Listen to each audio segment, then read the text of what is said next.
Tiger-Lilly Collective. The Tiger-Lilly Collective is a part of the NSF Advanced Funded Aspired Project, leadership of Dr. Ezra Azdenarol in the Department of Earth Sciences. Abby is also part of our team.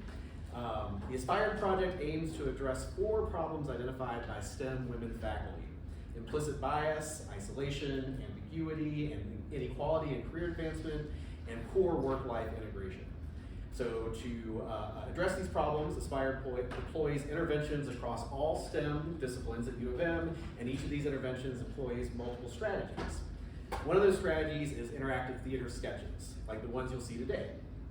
These sketches are meant to catch audience members off guard and to focus their attention on dynamics that are easily overlooked or ignored in everyday life, and especially as they relate to implicit bias. And as most of you know, implicit biases are those biases that are kind of below the surface or unconscious, but they can still influence our thoughts and actions in important ways, even if we're unaware of them. Today's sketches portray the dynamics of a P&T committee considering a colleague's bid for early promotion. As you watch the sketch, we invite you to reflect on what you're observing, especially as they relate to implicit bias.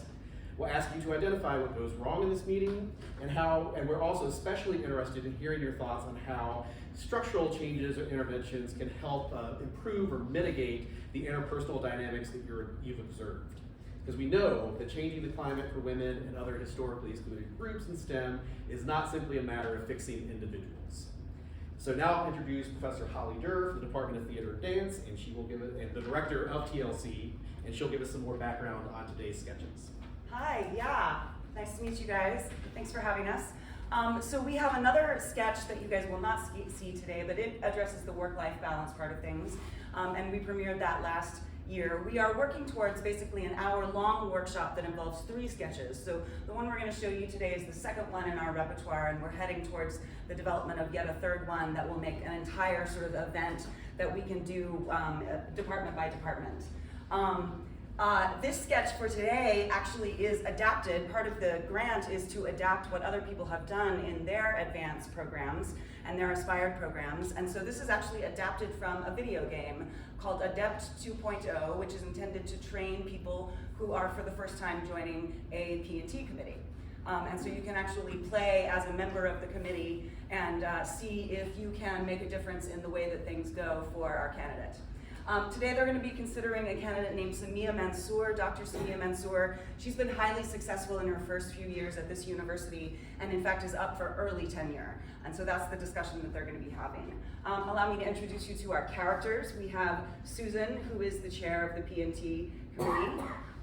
We have Robert, who is the longest standing member of this committee and of the faculty, and who's not really a fan of the star system that tends to promote certain faculty very quickly in the field. And this is Mohammed right here, who is one of our more recently tenured faculty members who did not get early tenure, but isn't that upset about that, but is kind of a stickler for the procedures and rules that need to be followed in any kind of thing like a TMP committee. And finally, we have Bill, who's you. Bill is the newest, most recently tenured member of the faculty who's playing the adept game, essentially, figuring out how to navigate such a situation when he first comes up against it in his real life. So let's take a look and see what Bill does our first time through. All right, now let's consider Mansour's case. Keep in mind this is an early promotion and tenure case. Is our case different because of the time?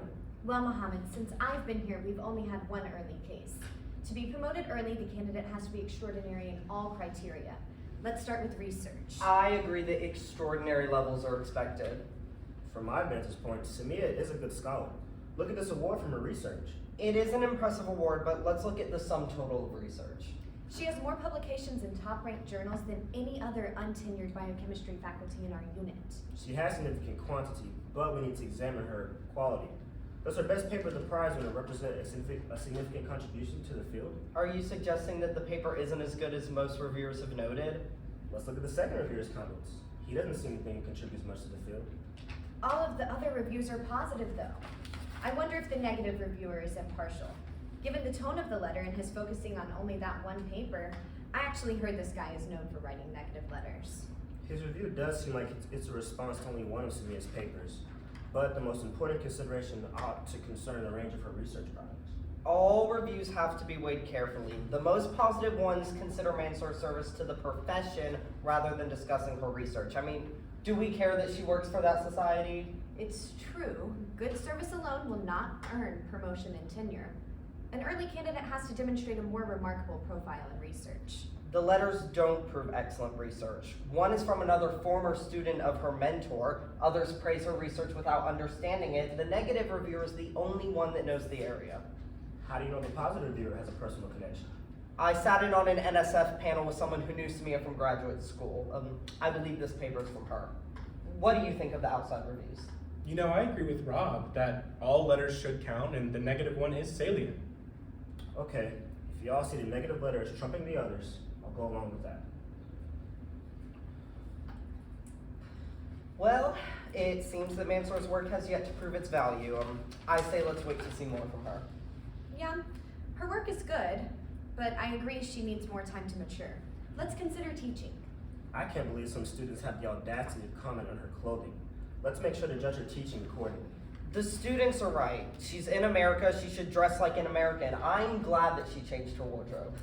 More importantly, Mansour has a teaching award. She's been a good undergraduate teacher, and she's absolutely critical to the graduate program. She attracts the best PhD students. Exactly. She's a good teacher for upper division graduate and undergraduate students, even if first and second year students are less comfortable with her. Maybe it's her accent that bothers students. I sat in on one of her intro courses and had trouble understanding everything she said. We need to calibrate her teaching effectiveness. Considering all scores, her teaching for intro courses is average for our department. And as Susan said, in graduate courses, she does very well. What do you think of her teaching record, Bill? I think low scores are low scores and do indicate poor teaching.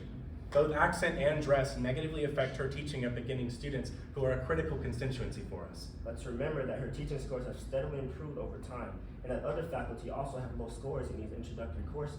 I would argue that her teaching is marginal, and I hope she improves even more, but I guess we're moving on to service. Clearly, we don't need to say much about her service, which seems exemplary, both in the university and to the profession.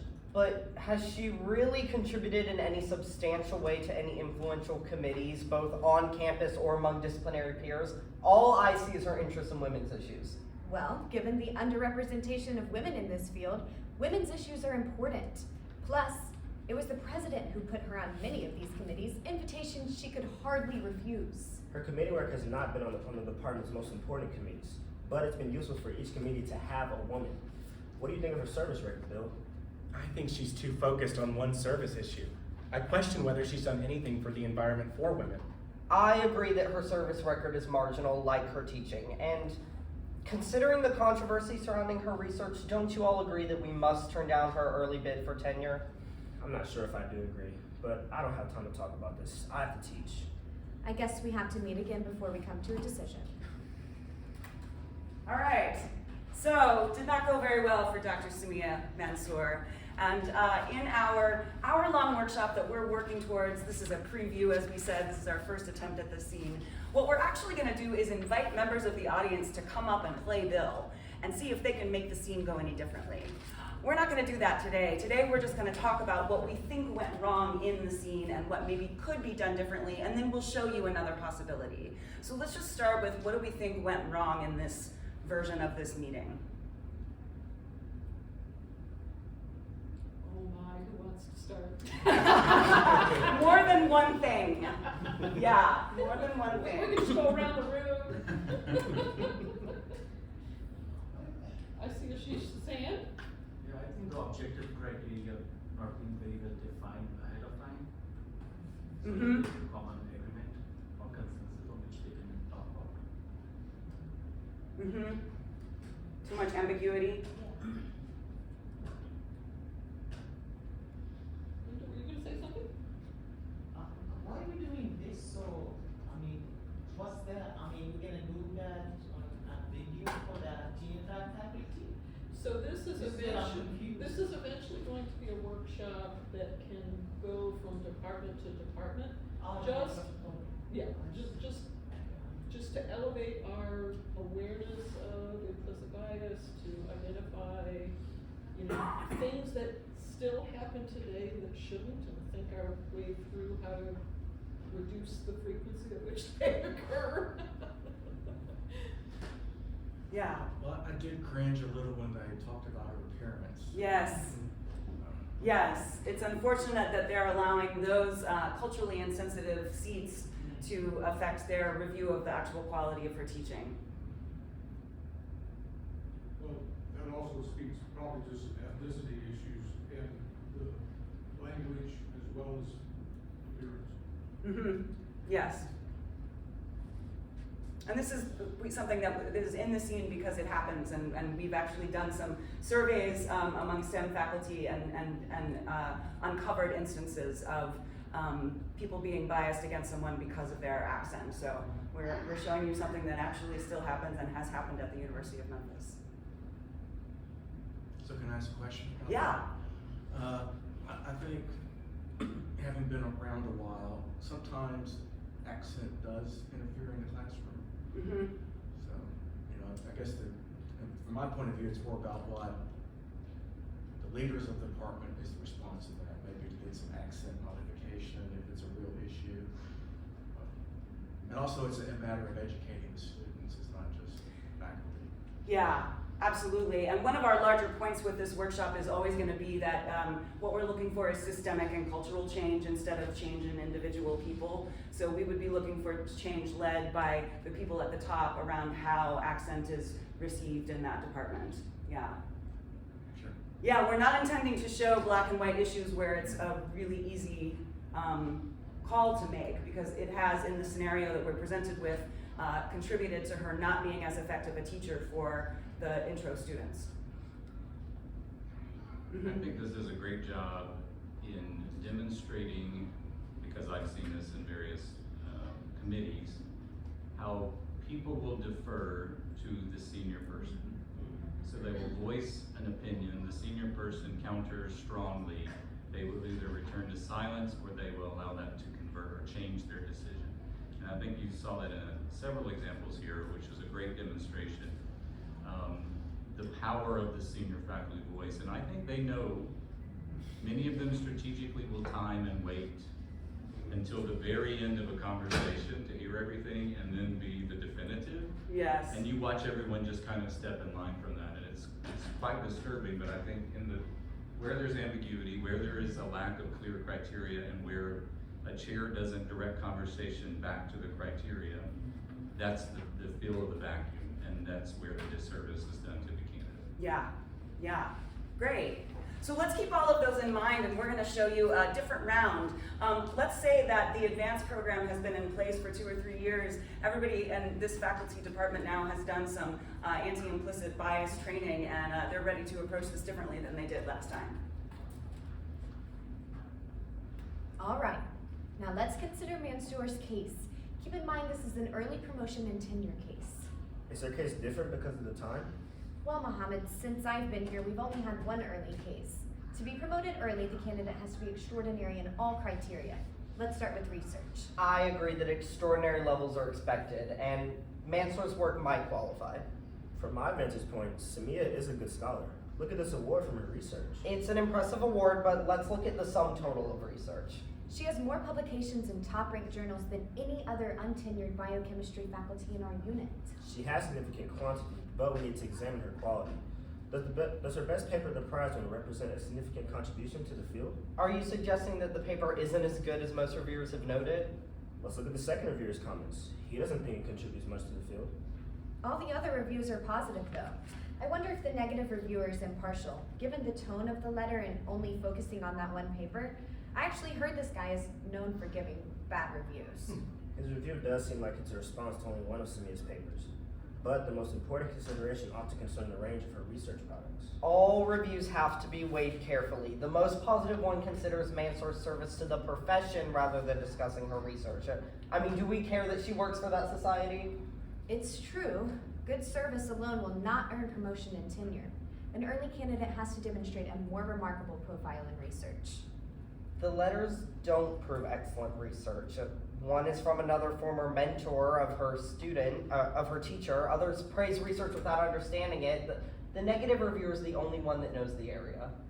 How do you know the positive reviewer has a personal connection? I sat in on an NSF panel with someone who knew Samia from graduate school. I believe this paper's from her. If you don't know for sure, we shouldn't discount it. Bill, what do you think of her outside reviews? I believe this one reviewer is too negative about this one specific paper and ignores the prize given to it. His argument isn't persuasive since the others demonstrate genuine and significant achievement. I agree that the general impression of the 6 letters is that her work is very good.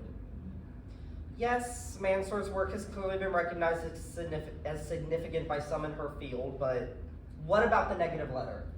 Muhammad is right that the general context of all letters should be important. The quality of Mansour's work deserves recognition, Robert.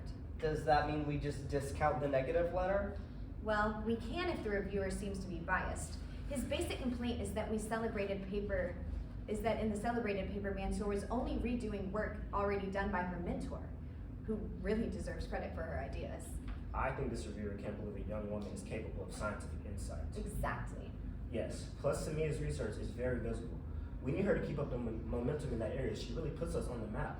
All right, if you see this as a strong record, I won't object to a positive assessment of her research.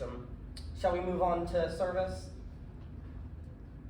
I can't believe that some students have the audacity to comment on her clothing. Let's make sure we judge her teaching accordingly. She changed her wardrobe in response to those critiques. More importantly, Mansour has a teaching award. She's been a good undergraduate teacher and she's critical to the graduate program. She attracts the best PhD students. Exactly. She's a great teacher for upper division graduate and undergraduate students, even if first and second year students are less comfortable with her. Maybe it's her accent that bothers students. I sat in on one intro course and had trouble understanding everything she said. We need to calibrate her teaching effectiveness, not her accent. Considering all course scores, her teaching for the intro course is average for our department. And as Susan said, in graduate courses, she does very well. What do you think of her teaching record, Bill? I think those scores only reflect cultural differences and don't serve as the most reliable indicator of good teaching. She shouldn't have been asked to change her wardrobe or worry about her accent. Good point, Bill. So we know she's not going to be the most effective teacher for first-year students, but we agree that in general she is a good teacher. Absolutely. Her students' written comments and peer reviews make it clear that Mansour has tried some innovative techniques in her classroom. But has she really contributed in any substantial way to influential committees on campus or among disciplinary peers? All I see is her interest in women's issues. Well, given the underrepresentation of women in this field, women's issues are important. Plus, it was the president who put her on many of these committees, invitations she could hardly refuse. Her committee work has not been on the department's most important committees, but it's been useful for each committee to have a woman. What do you think of her service record, Bill? Her service record is excellent. We all know working on behalf of underrepresented groups is a significant contribution to our field. I agree, Bill. I think her service is very valuable, like her research and teaching. I see that the majority of us agree that she should be promoted and tenured. All right, so yeah, hopefully it makes a difference, the kinds of programs that Ezra is leading us to build here. And the idea is that once you get a critical mass on the committee of people who are invested in equity, it can really shift the direction of the decision. I believe that's all we have for you today.